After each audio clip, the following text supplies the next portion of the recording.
1990ஆம் ஆண்டு அக்டோபர் 23ஆம் தேதி எல்.கே.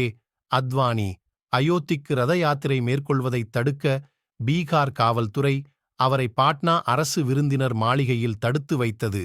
இவரது கைதை கண்டித்து எதிர்ப்பு முழக்கங்களை எழுப்புவது வேறு யாரும் இல்லை, மதச்சார்பற்ற நமது இந்தியாவின் இன்றைய பாரத பிரதமர் திரு நரேந்திர மோடி அவர்கள்தான்.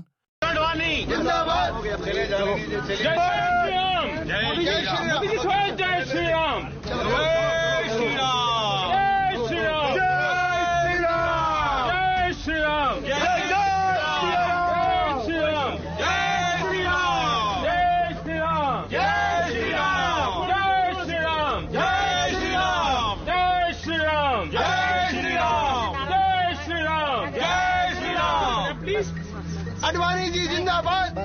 बस बस चले चलो दो